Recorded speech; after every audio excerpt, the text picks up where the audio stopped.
Восьмой фильм начался там, где закончился его предшественник, экранизировавший 23 главы. Казалось бы, осталась еще треть книги на целый фильм, все будет в ажуре и все счастливы, но уже в начале вырезано слишком много из лора. Трио заходит к спасенному мастеру палочек, и по книге Гарри попросил починить его палочку из астралиста, на что Оливандр сказал, что нет способа устранить такой урон. Далее ребята показывают награбленный лут. Награбленное? Мастер рассказал, кому какая палочка принадлежала, и что если отобрать палочку в бою, то она будет верно служить новому магу. Для меня это полная ерунда. Таким образом, вместо отвратительной палочки из терновника, Гарри залутал палочку Драка, которая подошла ему гораздо лучше, что забавно, учитывая их вражду. Это очень важный момент, но об этом сильно позднее. Мастер говорит, что так-то волшебник может направить магию через любой инструмент, но лучшим будет наиболее совместимая палочка, тепло в руке от которой ты ощущаешь мгновенно. Она будто становится частью тебя. Потом Гарри рассказал, что его палочка сделала в ночь перемещения. Но Оливандер был не в зуб ногой, ибо никогда не слышал о таком явлении. Вот где Гарри по книге видит, как Волан-де-Морт расколол гробницу Дамблдора и вытащил оттуда бузинную палочку. И на эти новости Оливандер сказал, что теперь Темного Лорда не остановить. А оставив бывшего пленника почивать, избранный изложил друзьям, как все было. Григорович распускал слухи, что изучает бузинную палочку, ибо это хорошо для бизнеса. Мол, он может на основе той палочки сделать посильнее и все остальные. Далее Гриндевальд украл палочку у Григоровича и с ее помощью совершал свои подвиги. Ужасные,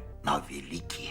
Тогда-то Дамблдор и победил его в поединке, и палочка перешла к нему. Далее трио идет поболтать с Гоблином. К слову, его имя Крюкохват. Того приятно удивило, что Гарри похоронил домовика, да еще и без магии. Но куда больше его интересовало, откуда у троицы этот меч. Фильмы вообще не раскрывают сути гоблинов. Хагрид только упомянул, что они умные, но не совсем дружелюбные. В книгах у них более четкая роль. Они чеканят монеты, занимаются торгами на местной бирже, а также создают артефакты. В придире, который выдает Ксенофилиус Лавгуд, даже были статьи, что Фадж пытается притеснить гоблинов, а в пятом фильме даже находится пасхалочка на этот счет. Важно понимать их менталитет. Они не признают наследство среди волшебников и считают, что вещи, которые куплены у гоблинов, как бы взяты в аренду и должны быть возвращены, когда временный владелец канет в лету. Например, меч Годрика Гриффиндора. Он был выкован для него, но потом должен был вернуться к гоблинам, а не оставаться в школе. В общем, проблематичные ребята, однако конкретно с Крюкохватом они уже спасли друг друга от Костлявой, и можно попытаться наладить диалог. Гарри просит помочь с доступом в сейф Белатрисы. Тот не против оказать поддержку в проникновении на бывшее место работы, правда только за меч Гриффиндора. Единственный инструмент, которым друзья могут колоть крестражи. Но не потому, что он вредный, а из-за другого менталитета. То есть это не значит, что он плохой. Он другой, с другим мировоззрением. Вот и все. Но фильм показывает, что он говнюк и ростовщик. Поверьте, все не так однозначно. Друзья после раздумий соглашаются, но принимают решение не сразу отдать меч, а когда-то потом, то есть чуточку так надурить гоблина. Далее последовала многонедельная подготовка к ограблению банка и визит лунатика. Он сообщил, что у него родился сын Тед. Римус обнял Гарри и попросил стать крестным отцом, на что тот согласился. Тут уже и Билл попросил Гарри о разговоре тет-а-тет. Он сказал, что работает с гоблинами много лет и предупредил, что ограбить банк Гринготс не так опасно, как нарушить слово, данное гоблину. Это очень забавный момент, учитывая, что трио собралось сделать и то, ведь в их планах было ограбить банк и сильно позднее отдать меч Гриффиндора, когда они уничтожат все крестражи, а об этом они Крюкохвату не сказали. Гарри даже подумал, что он будет таким же бестолковым крестным отцом для Тедди Тонкса, как и Сириус был для него. Вот тут фактически фильм и продолжает историю. Да, друзья, Друзья, мы заметили, как вы превратили фразу про встречу фильма и книги в мем, и это на самом деле очень здорово. Полумна уезжает в школу, но по лору, естественно, она осталась в коттедже. Зелье, которое Гермиона стащила из запасов Грозного Глаза, осталось только на одного, и она выпивает его, чтобы стать Беллой. Кстати, учитывая, сколько Гермиона стащила за последние месяцы, давно нужно было это сделать, она получает законную ачивку. Над Рыжиком Всезнайка поработала с помощью трансфигурации, а избранные с Гоблином зарылись под мантию. Через дырявый котел друзья попадают в Косой переулок.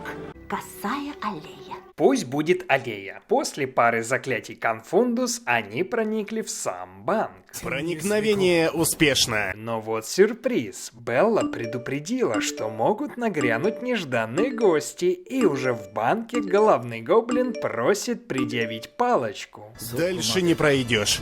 Тут-то Гарри ставит всех неугодных под заклинание Империус, и группа топает в самые недры, где находятся сейфы всяких там зажравшихся знатных родов вроде Лестрейнджев. Только вот во время поездки волшебный водопад смывает все маскировки и чары, поднимая тревогу и сбрасывая ребят в пропасть. Да только до сейфа Беллы уже рукой подать. Бригада с помощью звяколок успокаивает дракона, которого надрессировали при помощи условного рефлекса бояться их звука, ибо за ним следовали удары раскаленными мечами, и, приложив ладонь главного банкира, те вошли внутрь. На весь лут было наложено заклятие горящей руки и умножения. Правда, в фильме ожогов от прикосновения не было, а вот в книге от фейкового золота кочегарило, как из топок Титаника. Друзья находят чашу Пуффендуй, и тут вырезан еще один забавный момент из лора. Для того, чтобы Гарри забрал чашу с очень высокой полки, Гермиона использовала заклинание Левикорпус, которое Гарри вычитал из ненавистной ей книги Принца Полукровки. Да вот неждан. Гоблин стащил меч, ибо не доверял волшебникам. И учитывая, как они хотели надурить его в книге, то все выглядит довольно честно. Наконец-то приходит стража и начинается замес. Гермиона освобождает дракона, и те сваливают из этого метро. Авиакомпания Дракон Экспресс, к слову, отвратительная. Ни тебе кино по телеку, ни орешков, да еще и нужно держаться каждую секунду, чтобы не упасть. Одна звезда, не более. Зато они живыми выбрались из Лондона и спрыгнули где-то в горной местности. И тут Том понял, что фатально недооценил Орден Поттера. Скажем так, его слегка недооценили.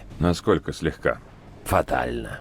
Избранный видит, как Змеелик расправляется с сотрудниками банка. Он узнал, что чаша пропала, но не мог понять, как это произошло. Как кто-то мог узнать о его секрете. И лента вырезает еще интересный момент из книги. Тут Волан-де-Морт думает об оставшихся крестражах. Его бесит, что Дамблдор остается настоящей головной болью даже после того, как канул в лету. Змеелик думает о пещере, лачуге Мраксов и Хогвартсе, а также о том, что Нагайна должна теперь находиться всегда с ним. Так как Гарри увидел призрака факультета Когтевран, после кратких раздумий друзья трансгрессировали в Хогсмит. Снова проблема. Сработала сирена, и по версии книги из 3 метел выбежала дюжина пожирателей. Так как нарушители комендантского часа были невидимы, один из пожирателей попытался приманить мантию-невидимку, но у него ничего не получилось. Мантия и не думала двигаться. Это стало еще одним доказательством, что это тот самый дар. Далее на них натравили дементоров, но Гарри использовал Патронус. Там-то за них и вписался владелец кабаней головы, Аберфорд Дамблдор, брат Альбуса. Как оказалось, он у пожирателей в авторитете и помогает им сбывать награбленный лут, поэтому они простили ему то, что он в комендантский час якобы выпустил кошку и поднял тревогу. Фильм и книга снова встретились. Гарри находит вторую часть зеркала и интересуется, откуда это добро, на что Аберфорд говорит, что его брат еще при жизни объяснил, что это за зеркало и что оно принадлежало Сириусу, поэтому-то он и держал его при себе. После известий о Добби Аберфорд упрекнул трио за безрассудство, а потом сказал, что Скитер – змея подколодная, ибо все было не совсем так. Их отец действительно ликвидировал 3 подростков подростков за то, что они издевались над Арианой, которая случайно начала колдовать в возрасте 6 лет. У той случился нервный срыв, и она больше не могла контролировать магию. Разве это справедливо? Чтобы ее не заперли в больнице Святого Мунга, отец семейства так и не выдал причину своего поступка и провел остаток жизни В Азкабане! Тогда-то семья и переехала в Годрикову впадину. Кендра, к слову, чуть погодя, тоже склеила ласты от случайного колдовства дочери. Молодой Дамблдор был вынужден стать главой семьи и продолжал гнуть линию, что сестра Сквиб, то есть не владеющая магией, поэтому она и не учится в школе. Еще чуть позднее Альбус встретил Геллерда Гриндевальда, племянника Батильды Бэкшет. Какое-то время они хотели подмять маглов под себя, но все-таки их пути разошлись. Вследствие поединка двоих братьев против Гриндевальда Ариана словила шальное заклятие и уже не встала. О боже, дело дрянь.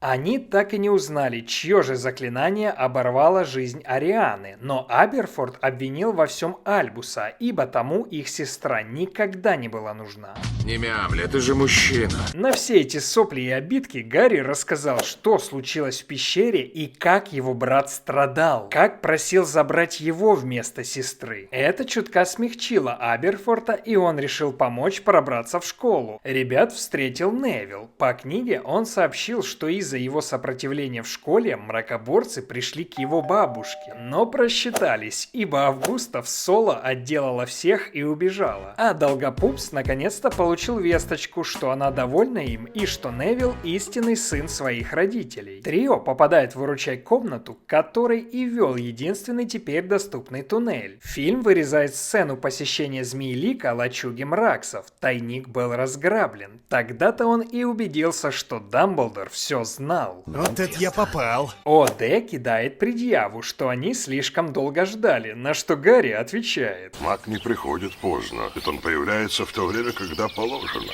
О.Д. предлагает помощь, и после переговоров Рон надавил на Гарри, чтобы те ее приняли, так как время поджимает, а обыскивать тысячи квадратных метров втроем не камильфо. В принципе, логично. К ним начинают подтягиваться новые и новые союзники. Прибыл Оливер Вуд со всей старой командой, а также Перси, который извинился перед семьей. Далее Полумна повела Гарри в гостиную Коктеврана, в которой стоял монумент Коктевран с той самой диадемой. Тут же в гостиную ворвались Пожиратель и Котяуси. Он плюнул в лицо Минерве за то, что она отказалась его прикрывать. Гарри выхватил палочку и применил к Пожирателю Круциатус. Наконец-то он понял слова Беллы о том, что нужно желать причинить боль. О какой боли ты сейчас говоришь?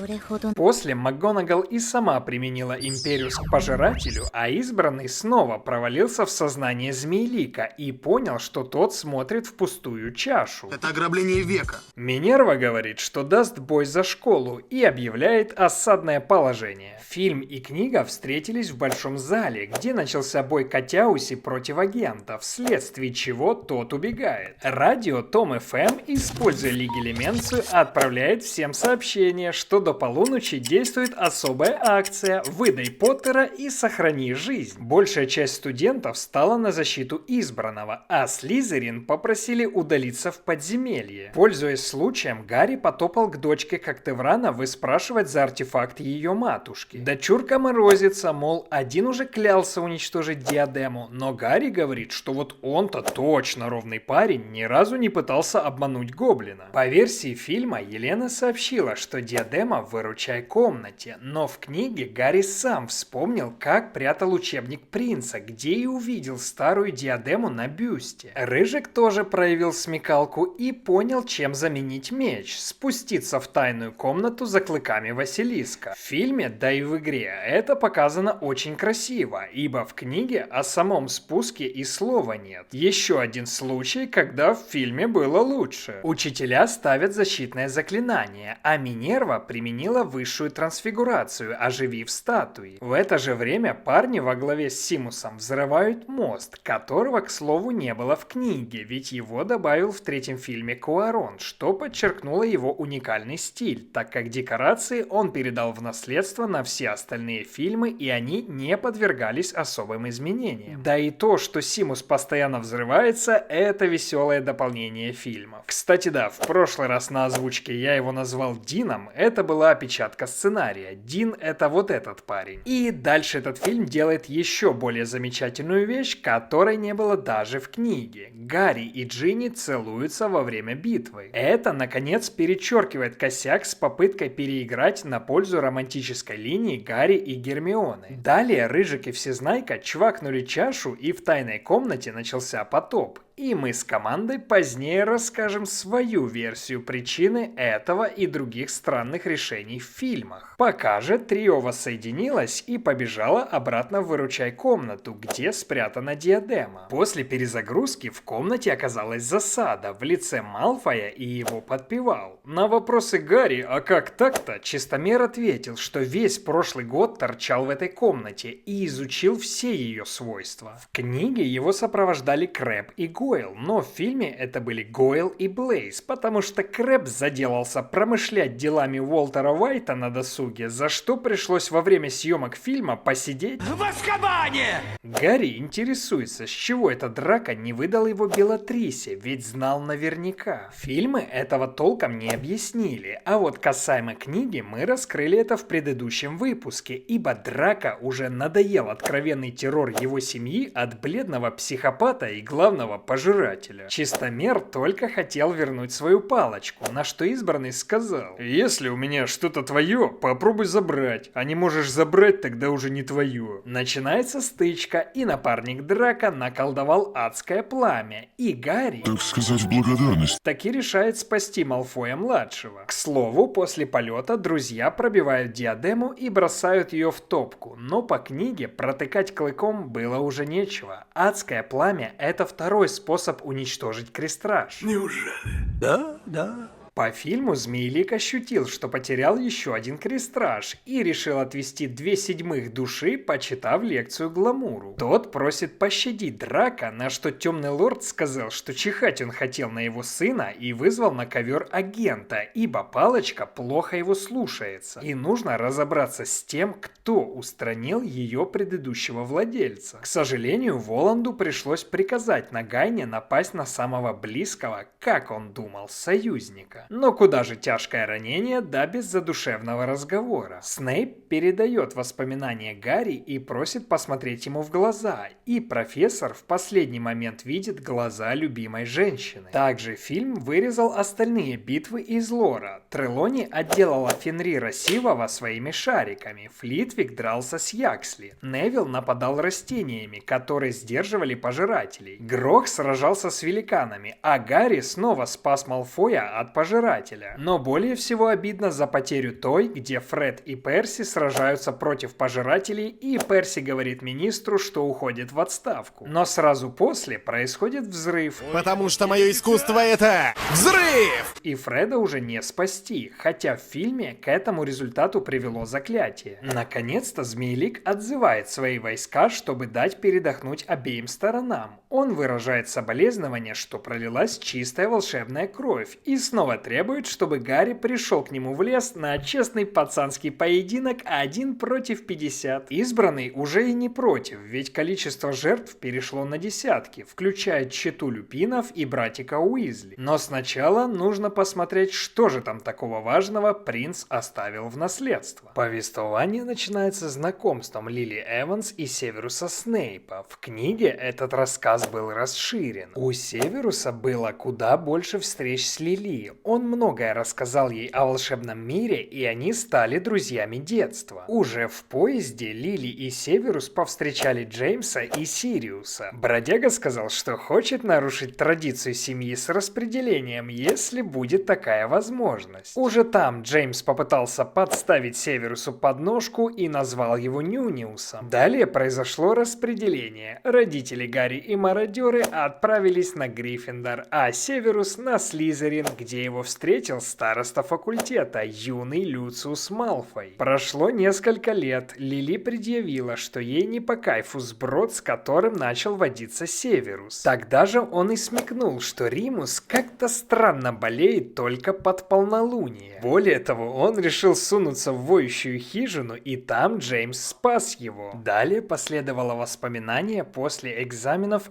СОВ, в котором Северус обозвал Лили грязнокровкой. В новой сцене Северус извинялся за это недостойное слово. Та сказала, что больше не будет закрывать глаза на то, что он трется с пожирателями и хочет примкнуть к сами знаете кому. Спустя несколько лет уже взрослый Снейп просит Дамблдора о помощи. Директор поинтересовался, какую такую весть шлет ему Темный Лорд. Агент сказал, что это для него, но Мудроглаз не смекнул, какая просьба может быть у пожирателя к нему. Тут речь пошла о пророчестве Трелони, которое Снейп подслушал и передал своему властелину. Тогда-то он и попросил спрятать Лили. Альбус ответил, что его тошнит от Северуса. Ты не двойной агент, ты тройная дрянь. Я в жизни таких не видел. Ведь тому плевать на остальную семью Поттеров, и Дамблдор спрашивает, что получит взамен. На претензии отвечу, что сейчас Дамблдор и Снейп самые настоящие враги, поэтому вопрос «что взамен» вполне себе адекватный, ибо это кровный враг. В книге этого не было, но далее следует шикарная сцена воспоминаний, как агент прибыл в раскуроченный дом в Годриковой впадине. После Снейп плачет, что Дамблдор не защитил Лили. Директор ответил, что Поттеры доверились не тому человеку. Прошло 10 лет, Гарри прибыл в школу, Снейп в кабинете директора охарактеризовал его наглым, высокомерным и заносчивым. Дамблдор ответил, что они с другими преподавателями хорошо отзываются о сыне Джеймса и Лили. Директор также попросил присматривать за Квирлом. Новая сцена была уже на святочном балу. Агент предупредил директора, что метка Каркарова тоже болит и что он будет бежать, если станет слишком горячо. На вопрос, что будет делать Северус, тот ответил, что не сбежит, и Альбус сказал, что он очень храбрый. Наконец-то хоть кто-то это сказал, а то все клеймили трусом. Ты трус!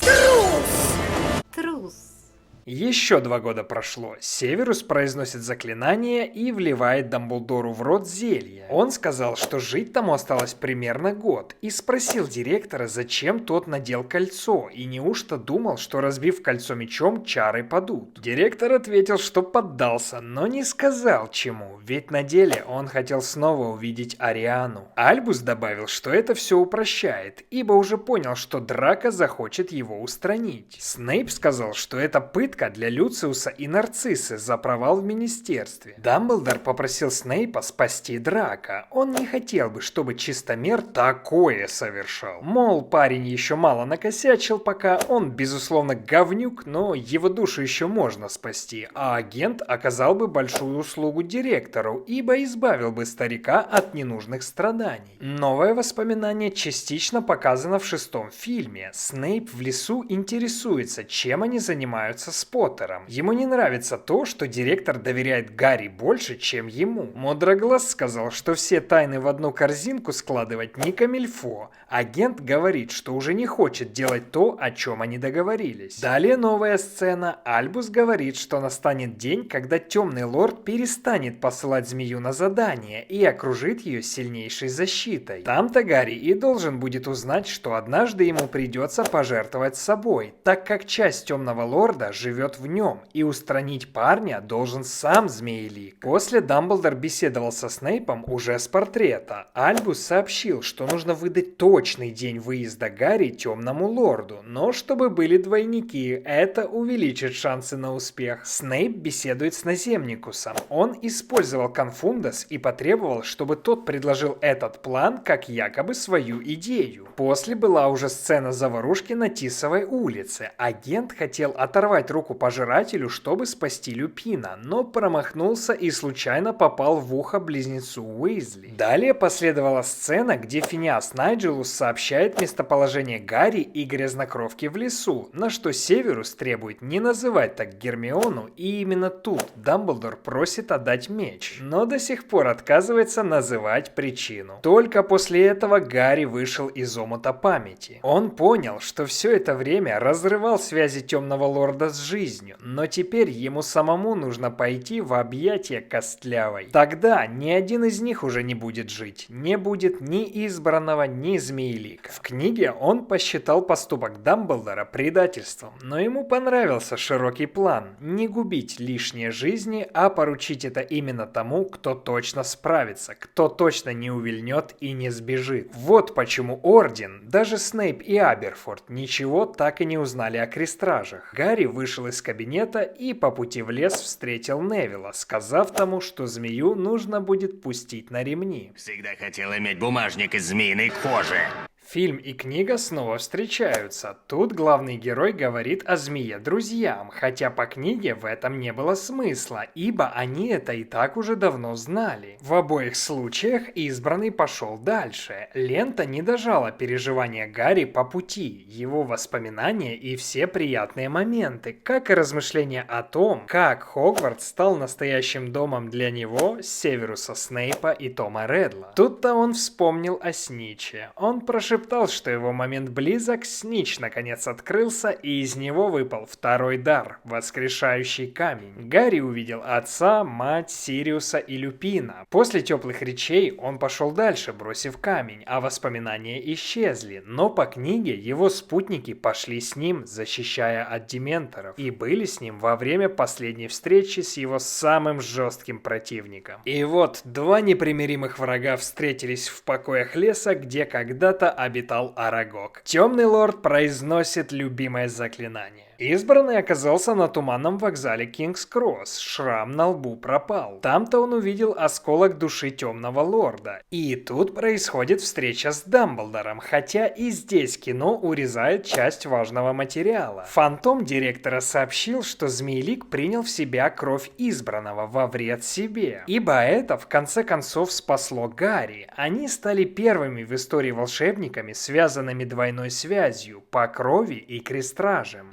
Удивительно, что могут сделать несколько капель твоей крови. Да еще и во время битвы на кладбище две палочки помогли частично обменяться силами. Вот почему палочка Люциуса не сработала, потому что Избранный обладал силами Темного Лорда, и ничтожная палочка Гламура ничего не могла противопоставить Гарри. Но как палочка Избранного смогла действовать самостоятельно, Мудроглаз точно сказать не смог, так как они с Волан-де-Мортом залезли в самые тайные и темные секреты магии. На вопрос, почему же Гермиона смогла сломать его палочку, директор сказал, что все эти свойства действовали только против Темного Лорда. Дамблдор также подтвердил, что дары существуют, и мантия передавалась в семье Гарри из поколения в поколение. Только вот по его версии создали эти артефакты сами братья Певерлы, а легенду и сказку про Костлявую потом додумали креативные писатели. Избранный возвращается в наш мир. Том боится самостоятельно проверять Гарри и просит Нарциссу посмотреть, а та, узнав от Поттера, что ее сынок жив, все подтверждает, ибо террор и диктатура ей тоже порядком поднадоели. Далее следует еще одно важное дополнение из лора. Хагрид был разбит как никогда и, встретив кентавров, назвал их жалкими трусами. На входе в школу Том соврал, что Гарри собирался сбежать, но в фильме эта здоровская реплика была упущена. Зато Змеелик обнимает Чистомера, а потом позволяет Невиллу толкнуть ободряющую речь. На деле Долгопуп сказал, что скорее в аду станет холодно, чем он присоединится к пожирателям. Воланд обезоружил парня и поставил на колени, после надел на голову призванную шляпу. На радость пожирателей он поджег шляпу, ибо теперь в школе будет только факультет Слизерина. Тут-то Невилл вытащил меч и разрубил змею, что в фильме происходит слегка позднее. Гарри возобновляет битву, что заставляет заставляет бежать пожирателей, но по лору их начали обстреливать кентавры, а в битву вмешался еще игрок с фестралами и домашними эльфами с кикимером, поэтому ряды пожирателей и посыпались. Также упущена другая деталь. Гарри надел на себя мантию и по стелсу прикрывал своих друзей. В фильме же Змеелик и Избранный снова скрещивают потоки, что невозможно, ибо у обоих теперь другие палочки с разным наполнением. По версии ленты, Воланд руками навешивает Гарри тумаков, как будто магл, а потом Избранный прыгает с противником из окна, получая ачивку «Сорви голова». Ты впрямь сорви голова, раз решил потягаться со мной! Их лица даже соединяются в одно, и вот они уже сражаются снова с потоком 1 на 1 без свидетелей. Вместо этого в книге они сражались в большом зале, где Гарри дрался у всех на глазах. Из-за такого решения Том пропускает последний бой Белатрисы, его самой фанатичной приспешницы, что в книге привело его в неописуемое бешенство. Также тут пропущен диалог, согласно с которым Гарри принес себя в жертву во имя спасения своих друзей, активировав древнюю магию, как и его мать в ту ночь. И теперь Змеелик никому из них не может причинить вред. Также тут раскрываются и другие карты. На хвастовство, как Том избавился от директора, Гарри посмеялся и сказал, что это все было планом Дамблдора, и что Снейп до самого конца оставался предан ему. А мотивацией послужила любовь к Лили, любовь, которую Том никогда не сможет понять, ибо сам он появился от союза, который не знал любви, а только обман. Также Избранный в открытую сказал, что бузинная палочка его, хотя в фильме он это скажет только друзьям, и то после битвы. Зато в ленте после своего коронного заклинания Воланд рассыпается будто крестраж, но в книге он как раз таки упал от своего же заклинания и остался лежать как обычный человек, что демонстрирует, что неважно, насколько сильно кто там хочет быть бессмертным. Даже если змея мечтает парить в небе, все равно она навечно обречена ползать по земле. К слову, после победы чета Малфоев пришла в большой зал, не понимая, можно ли им здесь находиться или нет, хотя в фильме они сбежали и уже не вернулись. Далее друзья вышли из замка и поболтали, но тут фильм в последний раз многое упускает. Для начала Избранный пошел в кабинет директора, где ему аплодировали все портреты. Они побеседовали с Дамблдором, и тот сказал, что оставит дар своего предка Игнотуса себе, на что директор ответил, что это его право, ибо эта мантия по закону его. Теперь о том, почему бузинная палочка принадлежит Гарри. Да, Гриндевальд украл у Григоровича палочку, а Змеелик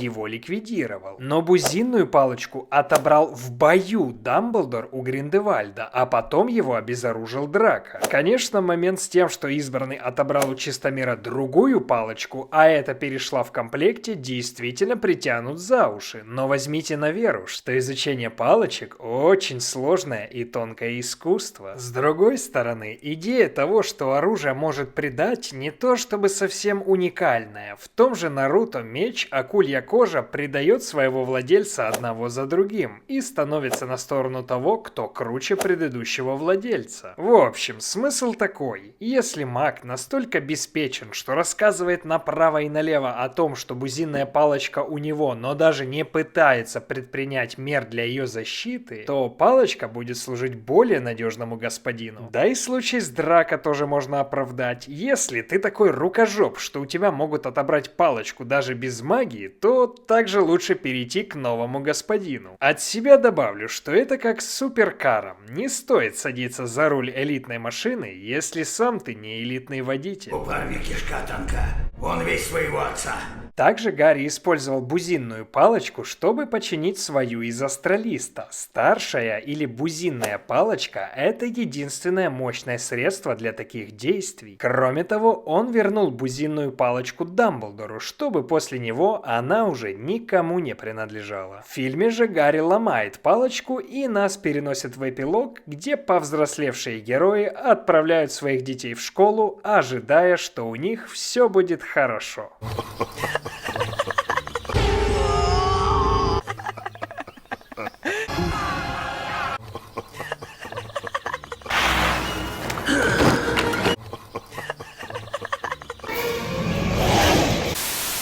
Итак, Итак, вот оно, весь обзор Гарри Поттера нулевых. Год планирования и полгода монтажа. В целом, эта картина шикарно закончила существующую франшизу в 2011 году. Мы старались сделать объективную оценку и где-то заполнить недостающие пазлы. Пересматривая всю Поттериану спустя много лет, мы пришли к выводу, что злиться на Warner за недостатки по итогу смысла нет, так как съемочный процесс — это не одна простая задача, а огромная эпопея. И лучшее для нас не всегда будет совпадать с чьим-то мировоззрением и восприятием. А теперь наша версия о странных неканоничных сценах и зачем они тут. Наша гипотеза строится на том, что студия добавляет отсебятину не для того, чтобы испоганить книгу, и даже не чтобы улучшить повествование фильма, а чтобы в играх были более яркие экшен-моменты и трейлеры были покруче. Ибо все сколько-нибудь динамичные филлеры из фильма так или иначе перекочевали и в игры. А теперь выводы. Хуже ли фильмы книг? Больше да, чем нет. Но тут слово «хуже» не значит плохо, ибо почти все эти фильмы все еще лучше большинства других фильмов. А в плане повествования проигрывают только самым лучшим бестселлерам. Возможно, сериал покажет себя с лучшей стороны. Надеюсь, мы узнаем об этом в следующем году. Благодарим за то, что были с нами, и если вам нравится уже наше повествование, приглашаем подписываться, чтобы не пропустить новые видео. Благодарим за внимание и до скорых встреч!